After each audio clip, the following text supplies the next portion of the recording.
Taking control of the car buying experience. Demand the most for your money. Here's the Car Buyer Advisor. We're going to start by introducing our guest on today's call-in segment. They're going to answer your questions. Please welcome back to our show, owner of Driveline and Gear Service of Reno, owner Tom Haltman. Tom, welcome to the show again today. Good morning, Mitch. How are you guys? Thank you for joining us. Doing fantastic. And then tell us a little bit so people know what your field of expertise is in the industry, how long you've been in business. Just a little rundown of Driveline and Gear Service. Well, Driveline Service was opened in 1971. We specialized in drive shafts only. About 1986, we ventured out to the drivetrain industry. We do ring and pinions. We do transfer cases, drive shafts, any drivability issues under the vehicle except for automatic transmissions. I started sweeping floors in 1978. I bought the business in 2000. I still sweep the floors, and we have 8 people working at our shop. And I understand you can connect a drive shaft to just about anything. Tell us what that looks like. Well, I've often said that if you needed a drive shaft to connect a Volkswagen to the space shuttle, we could probably build one. And also in the studio with us today is the owner of Preferred Auto Care, Tom O'Donnell. Tom, welcome back to the show. Thank you, Mitch. Tell us some of the history of Preferred Auto Care and what you specialize in there. Well, we opened up in March of 91.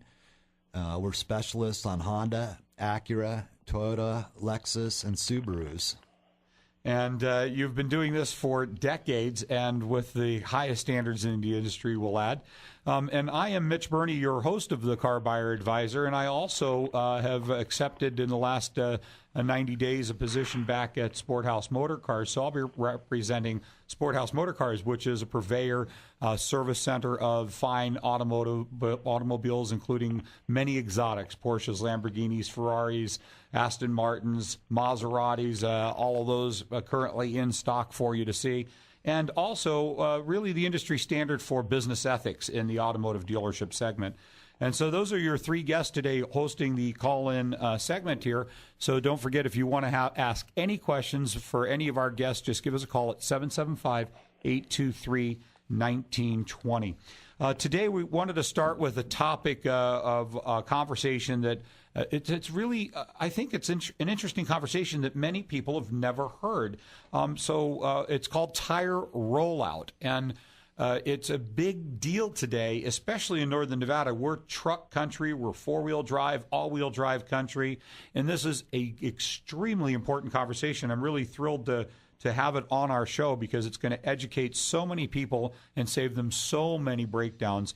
So, Tom, with Driveline, and this was your idea to bring this subject up. I can't thank you enough because I think information and knowledge is power for our community. Let's talk about what tire rollout is. Let's explain it so they can picture it. Well, simplified, tire rollout is the distance a tire travels in one revolution. So if, for example, if you had a 30-inch tire and you made a mark on the pavement and you rolled it one full revolution until that mark was back down on the pavement, it might run, let's say, 10 feet. Well, if you had a 30-inch tire on the front and a 31-inch tire on the rear, in that same revolution, that 31-inch tire would run 10 feet, 3 inches. Well, that's in one revolution. So if your car moves 10 feet down the road, the tires are turning 3 inches difference. So in a mile, it could be, tons, and it creates a lot of heat in the drivetrain. It binds up the transfer case. It binds up the front differential. It creates lots of heat on the front drive shaft, especially on the all-wheel drive vehicles. Well, and it could be front or rear, either end of that vehicle. If you have one wheel that's traveling a different distance, how does the transfer case differentials even understand that? That's the problem. They don't. A lot of your all-wheel drive vehicles have clutches in them. They sense wheel slippage. They think your wheels are slipping. It slips through the clutches. You're going down the road, 50 miles, and those poor clutches are in there spinning against each other, creating a lot of heat, a lot of excess wear. We've seen a lot of Ford front drive shafts and Jeep front drive shafts. That's the first thing it burns up is the drive shaft. When a customer comes in with a failed front drive shaft, usually I can say, well, let's go out and take a look at your tires, and I'll take a tape measure out, and it's pretty obvious what caused it. Well, now this is a really interesting conversation because you're talking about not tire tread depth, because you're talking about the total circumference, the total travel in one revolution of each tire. I don't know. I'm going to venture to say that less than 1% of our listeners have ever taken a tape measure and wrapped it around their tire and measured the circumference of each tire. Well, and you can do that in the parking lot. You can take a piece of white chalk and mark the tire, the rear tire, and the pavement, and roll it one revolution, and do the same thing with the front tire. And a lot of it is tread depth. The old days, you could take your wore-out tires and put them up front and buy brand spanking new ones for the rear. Well, not now, because there will be a significant difference in tire diameter from new tires to old tires. Well, and Tom, with Preferred Auto Care, you talked about the spare tires being an issue with tire circumference. Oh, spare tires are a big issue. What we've seen a lot of, too, is people will put an oversized tire on the vehicle, and then they leave the original factory spare in there. And by that happening, basically they're stuck because they're going to do damage if they put that spare tire on if they have a flat. Well, and the question that I ask is, isn't it the old school method? You take the best one that's left, put it on as the spare, and buy 4 new ones.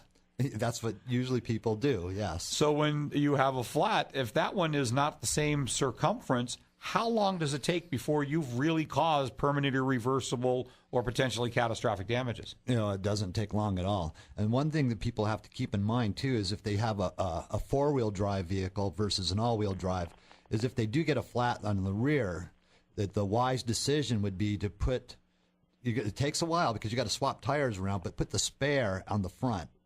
Because this way, if it's not in four-wheel drive, it's just coasting. Well, so if you have the option to disconnect the transfer case, at least you're putting the 2 wheels that are all connected to the current drive shaft with the same circumference tires on them. That's correct. I mean, this is just a little bit technical, and I think most people are probably going, wow, I've never heard that conversation. Many of our listeners are.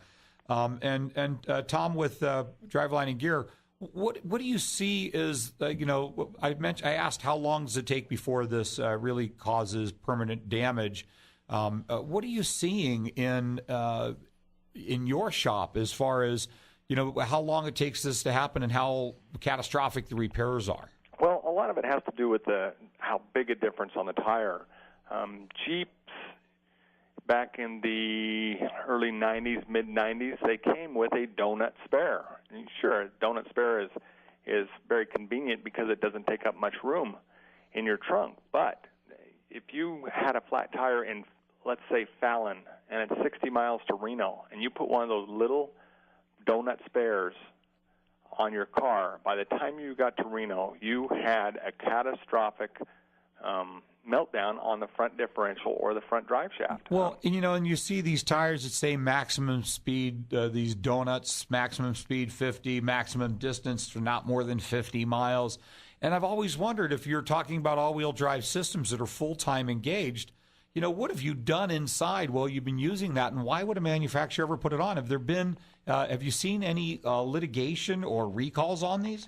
Yes, Jeep had to recall millions of these donut spares because I don't think even Jeep knew what the ramifications of running one of those little donut spares on a all-time four-wheel drive would create. And one of the issues is, just because you have a Jeep Cherokee, in the old days, you had a Jeep Cherokee. Nowadays, there is probably, I would say, 10 different transfer cases that Jeep Cherokees run, from all-wheel drive to part-time four-wheel drive to Sensatrax to, it's just phenomenal. And I don't think Jeep Corporation, I'm just picking on Jeep because it happened a lot, and they're the one who had to recall those tires. I don't think they knew what was going to happen. I think it was an education for everybody. Well, and the consumer ultimately, and this is what we're here to do, is educate them before. So, there's been people, I'm sure there's some of our listeners right now that have gone, well, that's why I've always put a full-size spare on every car I bought, whether it came with it or not. And there's some old schools out there right now that are applauding themselves. Reach your hand over your back, give yourself a pat, because you were right. And it took other people many years, decades, and recalls to figure that out. This time of the year also, and by the way, folks, if you want to ask any questions on these subjects or you have a question on another subject for either of any of these businesses, give us a call again at 775-823-1920. We are live and we are accepting your calls. Any question related to this industry, we're happy to answer, from automotive repair, driveline repair, to automotive dealership questions. This time of the year, big time of the year for travel. The weather couldn't be any more beautiful than it has been the last few days. So there are a lot of people getting out there, getting ready to tow. And each of you have your own little specialty niche in that part of the system. Let's start with Tom with Preferred Auto Care. We got two Toms today, so I'll keep trying to let you know who's giving us this information. Cooling system inspections, overlooked. People just get out, put their trailers on the back and go. We see that a lot. Well, as soon as you're towing something, the cooling system's working extra hard. You have to make sure you have the cooling systems working properly. You realistically should have somebody look at it, because nowadays a lot of vehicles don't have the old fans where they just run off the engine. They have electric fans. You have to make sure they're working. Then a lot of them have fan clutches. That should be working. That's really important for the trucks, is a good fan clutch. The pH of the coolant, how many people really check that? Hardly anybody. The pH is really important, because if the pH drops too low, it becomes acidic. And when it becomes acidic, it starts eating up all the metal components inside, even the plastic components inside the cooling system. And it's very important. The other thing that somebody should do, too, is nowadays they're all equipped with reservoir bottles, and they have a little line. They recommend that the level goes to that line. What they don't realize sometimes is they can get a small air pocket in there, or maybe the radiator cap's not working right. And what'll happen is it'll put the coolant into the reservoir, but the radiator cap is designed to suck it back out when it cools back down. If it's not working properly, you end up with air in your cooling system. So what you need to do is, before you even start the vehicle, never, never, never do it when it's hot, but only when it's cold. Take the radiator cap off and make sure the system is completely full.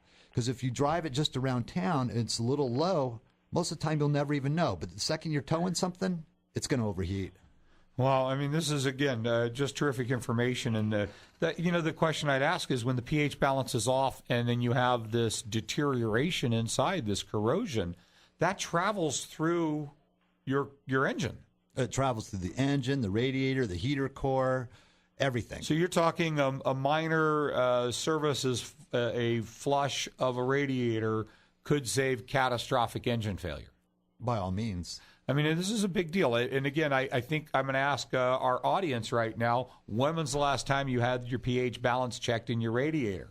And I'm going to venture to say less than 5% of our audience listeners have actually done that. Now, a lot of people don't realize is, lots of times you can have the freezing protection and boiling protection checked, but it doesn't give you the pH, and the pH is what does the damage. Now, you'll grant it, if it freezes, yeah, or boils, yes, but the pH is what does the damage when it gets too acidic. And Tom, with Driveline and Gear, you have had a conversation recently on one of our television shows that I think this time of the year is extremely important, is when you're towing the extra weight, that you're geared properly. Let's talk about what happens if you're not, and what you offer there as a solution. Well, and in the old days, before all the diesel trucks came around for the towing vehicle for the public, everyone had these gas motors, and a gas motor has a very wide range of power band. A gas motor could run, your power was 2,000 RPMs to, say, 3,500 RPMs was your best power. So your gear ratio, you could get by with whatever gear ratio came from the factory relatively well. In today's diesel applications, a diesel motor, sure, it has more power by far than a gas motor, but the power band is very, very, very narrow. Your power band on a diesel motor, for example, is 2,200 to maybe 2,800 RPMs. So if you bought a vehicle with, let's say, 355s, gear ratio. It ran great empty, lots of power. You could stay in that power band. As soon as you hook a fifth wheel to it and everything, you need more power, and that you need to change your gear ratio to keep that power in that RPM range. You put bigger tires on, the RPMs drop way down below your power band. Very, very important to keep your motor working where it was designed to work in that power range. Well, and it sounds to me like in you're very technical in this conversation, and I appreciate that, because there are many of our listeners that are not realizing where the power curve is in their vehicle. And this stuff is pretty easily determined. Even most of it's available on Google these days. Is that if you're not inside that power band, let's say you're on the low side of that RPM band and you're lugging it, what are you creating there while you're towing up a hill? Well, you're creating extra heat. You're creating extra transmission wear and tear. Truly, people think that gas mileage is all about RPMs. My RPMs are way too high, so I'm using way too much gas. Well, you're using as much gas, if not more, on a lugging vehicle than you are a over-revved vehicle. So trying to stay in the right RPM range not only affects your power and your performance, but it also affects your gas mileage.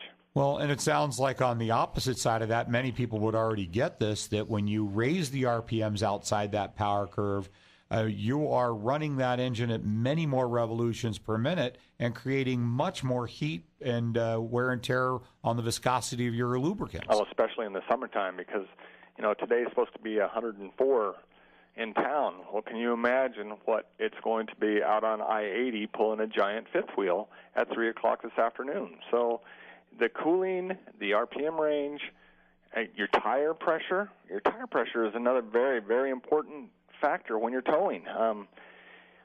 We're back to that tire diameter. Well, if you have a tire that's underinflated or overinflated, you have a different diameter size. Absolutely, and same thing with a big weight. If you put a big fifth wheel or a camper or whatever on your truck, it actually squishes the back tires down.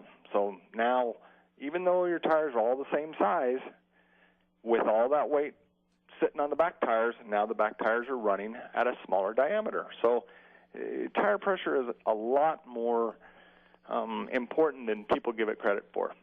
So you're suggesting I'm going to hook my fifth wheel up, and unless I'm going to sit out there, add tire pressure, continue to measure my tires, they can come over, bring this over to you, fifth wheel hooked up, and you'll make sure they're set up for the right circumference before they leave with the tire pressures. Oh, we have a lot of people that come to us and say, okay, I'm retiring, I'm going to buy a big fifth wheel. What kind of truck do I need? How do I set it up? And we're more than happy to help people out. I never make recommendations because I'm a Chevy dude, and I'm sure there's Ford guys and Dodge guys out there that just rolled over, but there is good and bad in every vehicle, and we can usually help them out on how to set up the vehicle that they're thinking about. Well, and gear changes to re-gear that for towing, going up over Donner into the Sierras up to Lake Tahoe. When you're pulling in that power band, you're getting better fuel efficiency, lower heat, better wear and tear, longer durability on your transfer cases, your transmissions. But these are not expensive changes either, are they? Well, a gear change can be expensive, but it's not expensive compared to a motor or a transmission. I mean, because I'm a Chevy guy, I know a Chevy transmission is $6,000. A Chevy motor is $12,000. So the better you can set up your vehicle to what you want to use it for, the better off your vehicle is going to be. And talk to me about your disconnects that are available, too, for our towing audience. A lot of people like to tow their little trucks or cars behind their motorhomes, and we offer a driveline disconnect where they don't have to crawl underneath it and unhook the drive shaft, because that creates, when you flat tow a vehicle, that creates other issues. But the drive shaft disconnect is very simple, about 10 seconds to disconnect it and 10 seconds to connect it back up, and you can tow your vehicle anywhere you want. You don't have to buy a tow dolly or or again, take the drive shaft out. They work very, very, very slick. Or have the only past acceptable tow vehicle was that Suzuki Samurai. That's why you saw those all behind the vehicles, because they came with that option. That's correct. And so you can install that on just about anything they want to tow behind their fifth wheel or behind their motorhome. Anything but the front-wheel drive. That's a whole different issue. But any rear-wheel drive vehicle, yes, sir.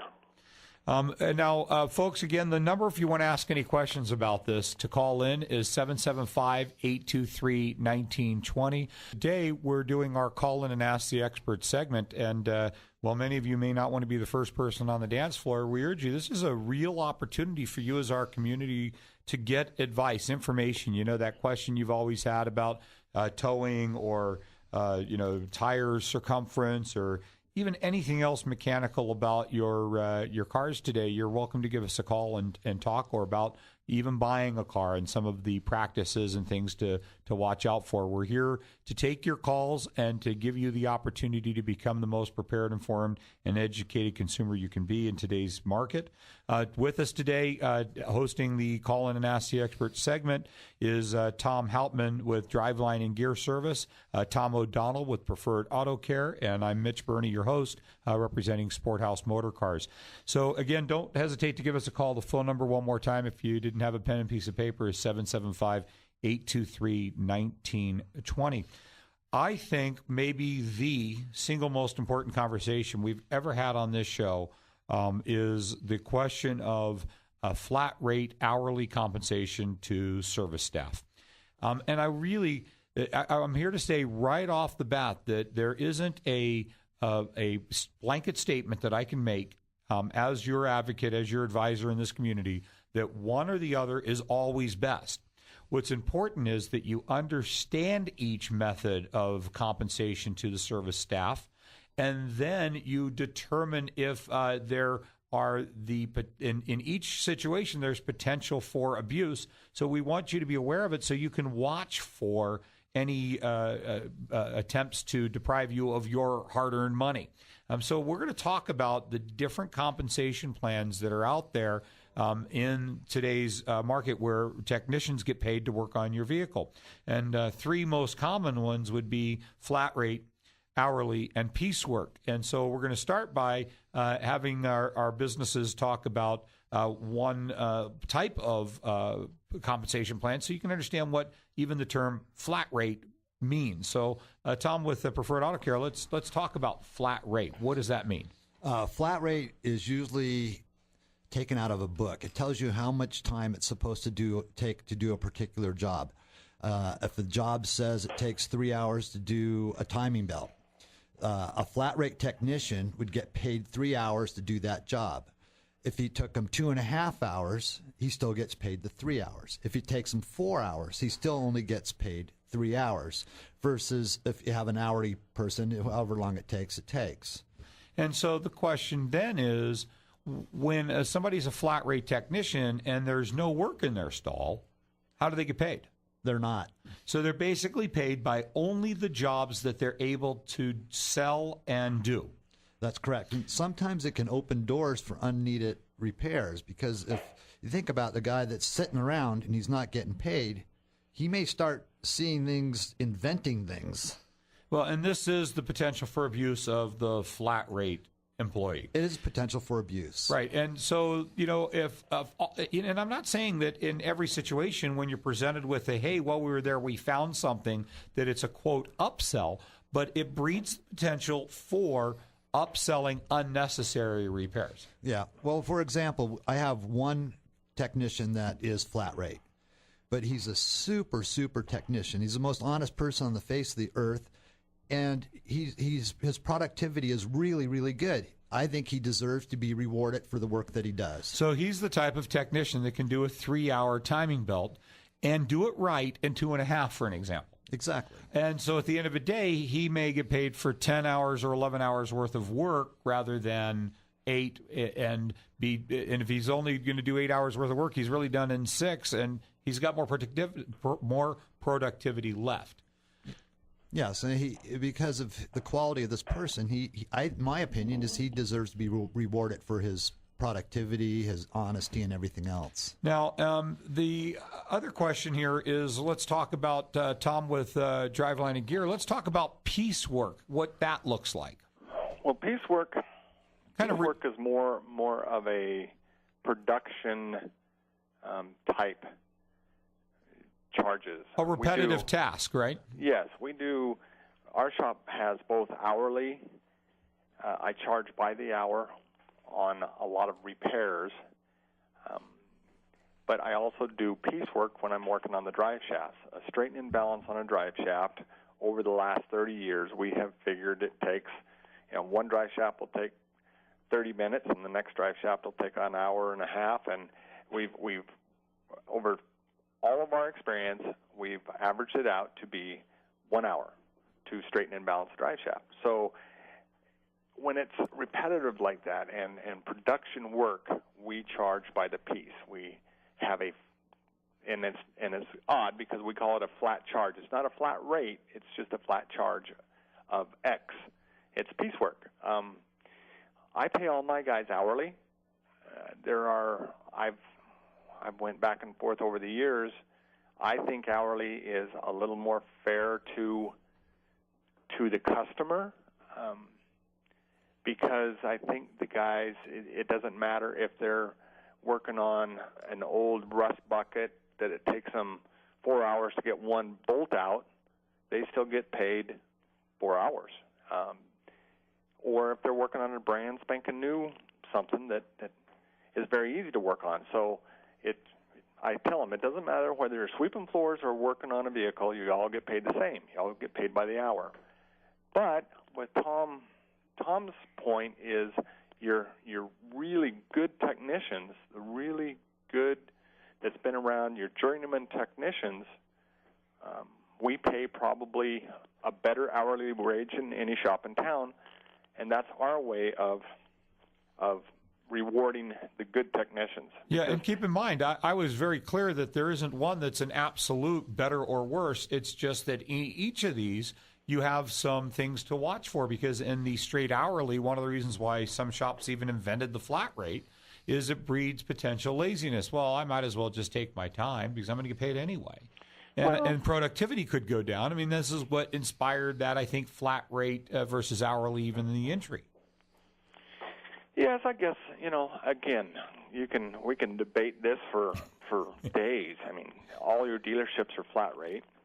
And when they're busy, the guys are making really good money. When they're not busy, man, they're starving to death. So, in an hourly rate shop, whether you're busy or not, you can be sweeping floors and still making a living. So, yes, there are definitely pros and cons to each.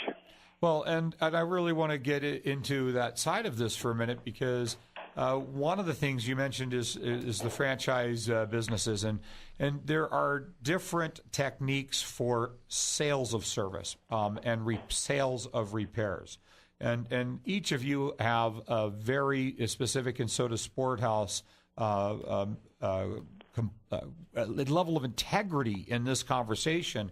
And this is why we want our consumer to understand, because there's telltale signs. There's red flags that'll go off.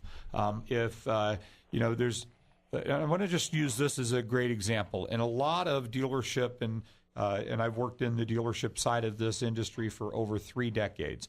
And a lot of dealerships in the service drive, their service managers and their service salespeople are strictly commission-based salespeople.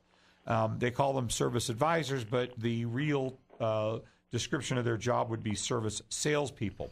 And in many of these types of businesses, and I'm not making a blanket statement that all of them, because there are businesses that, regardless of what the industry standard is, that rise above. And those are the businesses we're calling on you as a community to support with your financial support. There are many of these commission salespeople. They're given a list of bonuses. This week, if you sell 80% of your customers, for an example, a transmission flush, you're going to get a transmission service or flush. You're going to get a bonus at the end of the week. So people that may not need it, that may not be on their recommended maintenance schedule yet, are all told, oh, while we're there, we found out you needed one of these. Would you like us to do it while we're there? And I'm not saying that sometimes that isn't true, but we're saying if you start to see this as a regular way of every time you're taking your car in, there's a list of things they're trying to sell you, get a second opinion. It's like going to the doctor. Get somebody that you take another look at it and see if you're being sold the Brooklyn Bridge. Because that happens a lot, and that's part of the conversation of knowledge of hourly versus flat rate versus piecework. Tom, you have both with Preferred Auto Care. You have both, and it is in that conversation. I want you to describe why you have both in your shop. Well, I like both. Part of it is because, first of all, you can't have everyone on commission. The shop would never get cleaned up. No one would ever take care of the shop. And usually, like the what I want to call the technician apprentices, they're not ready to be on commission anyway. So it's they're learning from the main technicians, and they need to be paid on hourly because otherwise they're never going to learn anything. And it's just a setup for a catastrophe. Well, they're going to rush to complete a job that should have taken them longer just to get another job. And again, the question is that flat rate technician in a service center, if he doesn't have another car coming in, he knows there's not another car coming in, he's got to find something to do on the one he's still got in his bay to continue to get paid because he's got a family to feed. Well, yeah, and there's another thought of this too is, say the technician says you have 20% left on your brakes. But then it goes to a commissioned salesperson or service writer. He might, if he's greedy, he might just call the customer up and say, instead of saying you're going to probably need front brakes next oil change, they might say you need front brakes. Well, we've had this conversation before at our show. Front brakes and percentages are often given. But, when you hear that as a consumer, we want you to do a little math with this because you recently had somebody told they needed front or rear brakes. I forgot which end of the axle it was. That they were told they had 15% brake life left. And how many miles did they have on that set of brake pads? Oh, they had like 100,000 miles. So at 15%, that's 15,000 miles. And one of the tricks that sometimes people use, some of the places use, is they'll give you the measurements in millimeters. And it's a real trick because they'll say, well, you've got 2.5 millimeters left. That sounds like, that's nothing. But when they're only 8 millimeters thick, shoot, that's like 30% left on your brakes.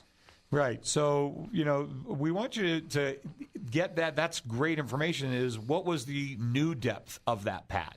And many times you can look that up yourself and not even have to ask that question. So you can get, that I've got 4 millimeters left. You should do your brakes now. Well, wait a second. Those were only 8 new. I've got 50% of my life left. We've seen it before where, especially some of the Honda brake shoes, brand new, they're only 4 millimeters thick. And they'll go to some shop and be told the customer that they need rear brakes. When you pull them apart, they have 2 millimeters and they already have 80,000 miles on it. Well, at 50%, that means realistically you have another 80,000 to go before they actually need to be replaced. Well, and I want to bring up a topic that I'm not sure, Tom, with Driveline and Gear, if you deal with these or not, but Tom Haltman and I were talking about this earlier, is warranty extended service contracts and what people need to know about those when making a purchase decision. And I want to start by saying that on the Car Buyer Advisor, we have some instructional videos that are available for download to your computer to watch right now. You don't have to wait for a disc to show up in the mail. And they're compatible with both Mac and Windows applications. They're $4 and change a piece. The whole set of the video series, eight videos, are less than $20. But one of the videos that we do is a thing on extended maintenance contracts, extended service contracts, and warranties, and which ones are worth the money. We talk about the two different major types. One of them is called a named peril policy. And you can identify these when you're looking at a warranty because it says your engine, and then it lists parts of the engine. And that means that if that part is listed in that list of engine components, that part is covered. If you don't see that part listed, it also means that it's not covered, unless it says all internal parts of that engine. Some of them say all lubricated parts. That means the non-lubricated parts are not covered. There are other types of warranties called all-peril policies, and typically they're defined as we pay for any repair of all mechanical and electrical components except for, and then they give you an exclusions list. Those are exclusionary policies, and typically the ones that are worth your purchase as a consumer, as long as they don't have real specific requirements of, where you have to take the car and that you're free to take it wherever you choose. They're really the better warranties for a consumer to buy. Tell me a little bit about your experience with warranties in your shop. Well, one thing about some of the warranties is that you have to be real careful. Like what you said, there's different policies. The one that says it'll cover only certain parts. Say you blow your cylinder head gasket, and then you find that the radiator's leaking. I guarantee you the service company is going to say the leaky radiator caused the head gasket, therefore the head gasket's not covered. If the radiator wasn't covered. Right. This is why we recommend, whenever possible, that you acquire the all-peril policies, because it does give loopholes to the named perils. Right. For this caused it, therefore it's not covered. And then there's all kinds of different policies. There's different deductibles. A lot of them will say that if you're within 40 miles of a dealership, you have to go there. Some of them are only good at the dealership that where you purchased it. They have other ones that they say that if you don't use it by the end of the 4-year contract, you get all your money back. But the problem with that is recently one of those companies went bankrupt. So all these people thought they were going to get their money back, got back nothing. Yeah, and that's another good point, that you want to get on the internet and check out the underwriting company. And it's not the name of the company. There's two parts of this. There's the company that's selling the product, and then there's the insurer of that product. And you want to check the stability of the insurer and their rating as an insurer and whether or not they're going to be around to pay the claims. There's another part of the warranties is the inspection process. Many times on a catastrophic repair, they want to make sure that you didn't just run the engine dry without oil, so they'll send out an inspector. You want to know the terms of that, how long they have to get somebody out there to administrate that claim. They're usually pretty quick, usually within a day. Good warranties, so we'll say 24 hours. But then when the inspector comes out, they take pictures. They take a picture of the VIN number, the odometer, the picture of the part. Basically, they'll look at the whole vehicle and see if, my opinion is they're trying to see if something else caused it so they can get out of pain. But, yeah, most of the time that's not the case. Well, and if you have the all-peril policy, that's pretty difficult. That's why we recommend them whenever possible. They're a little bit more costly, but, I was just having a conversation with a client just yesterday. And the difference when you first bought just the named peril policy to upgrade, and here's the funny thing, the major components when they do fail are the most costly and catastrophic repair bills, but they're the least likely to fail. So the upgrade to cover everything else, which were the things that typically failed over the life of the warranty, was really usually a pretty good investment because it's only a marginal bit more to get everything else covered. That's correct. Hey, Mitch. Yes. My shop and extended warranties, we have a little different issue with extended warranties. A lot of times it's a breakdown issue, and it's a travel through issue. And yes, they do want to inspect it. Yes, they do want to think about it, and they'll take pictures and send inspectors. And it's a big deal. You have a vehicle apart on one of your lifts, waiting for 1, 2, 3 days for the inspector to come back or to say yay or nay. And then a lot of the warranty programs want to dictate what the repair is going to cost. And that is unacceptable at our shop. They say, well, we pay $65 an hour. We're at $95. We don't pay for this, or this. Well, the customer is expecting a $100 deductible to come in and say, okay, this job was $2,000, so here's your $100. And the insurance company sends us what they're going to pay. And they might only pay $1,250 of that $2,000 bill. Well, then what happens? We tell our customers that the insurance will pay $1,250, the bill is $2,000. You have to come up with the $750, and you have to battle the insurance because the insurance wants to use used parts. They don't want to replace the axle bearings, when the pinion bearing's gone bad, whether they all share the same fluid to begin with. So it's very, very, I guess what I'm saying is it's not as cut and dry as the extended warranty people would like to make it. Well, and you're absolutely right, and this is why we suggest there's brochures on these extended contracts that are usually on the desk in the finance offices that say really pretty things.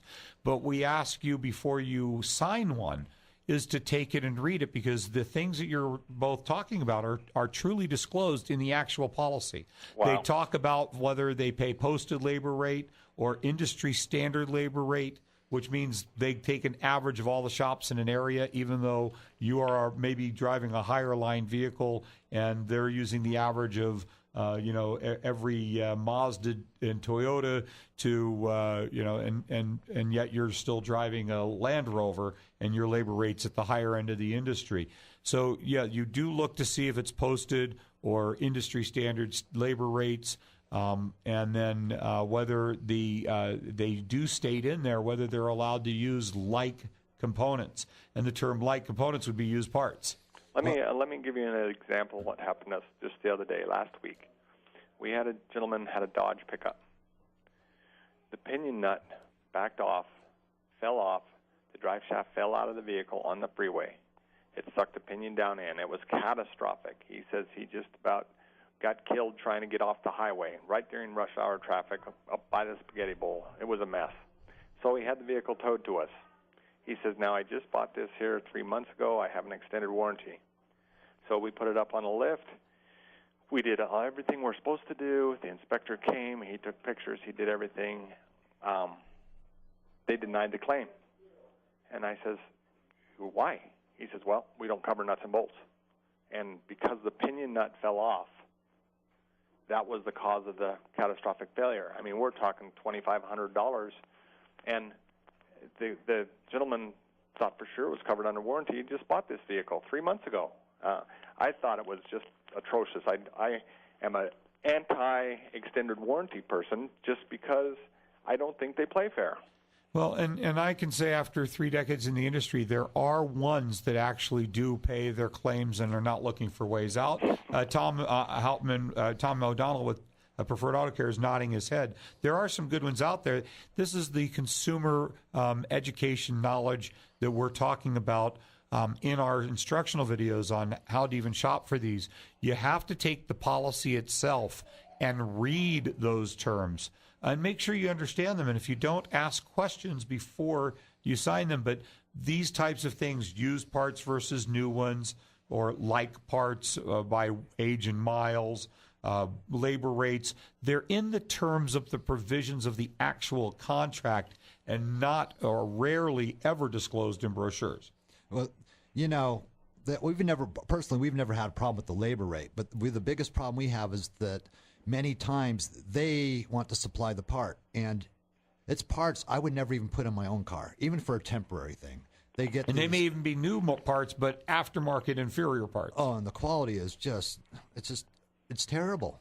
Well, and these are things that the consumer should be aware of, because if their shop is asked to do those, then it would be their obligation to arbitrate that with the warranty provider. Now, don't get me wrong, though, Mitch. Most of the policies that we've dealt with in the past will spring for the genuine part. It's just a few of them, only a few of them do that.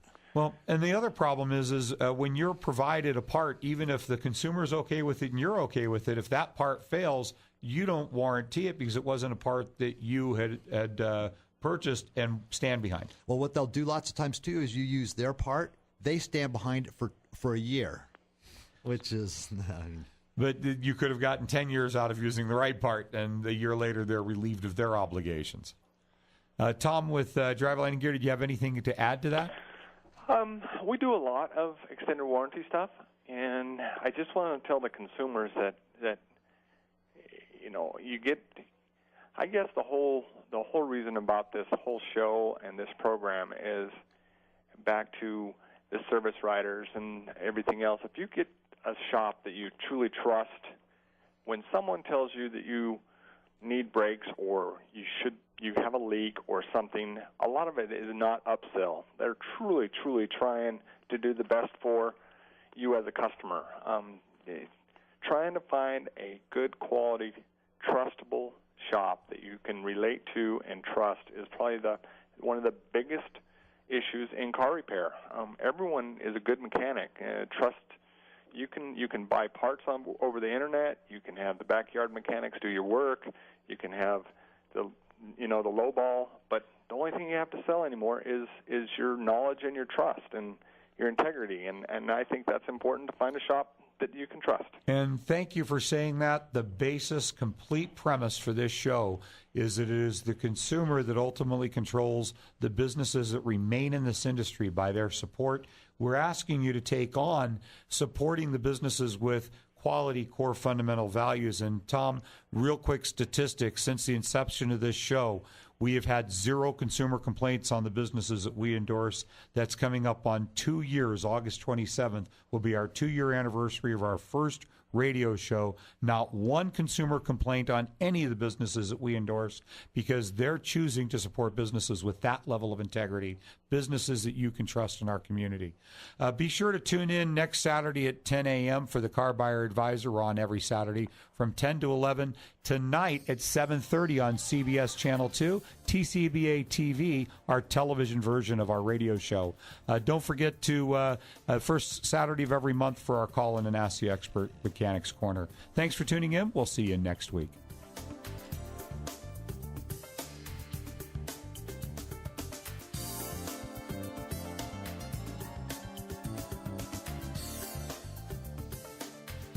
We appreciate you taking the opportunity to tune into the Car Buyer Advisor. For more information, fairly priced automotive products and services, and links to today's guests, be sure to visit our website at thecarbuyeradvisor.com. Make sure to tune in every Saturday at 10 a.m. to become a more informed, educated, and prepared car buyer. KBZZ Sparks Reno.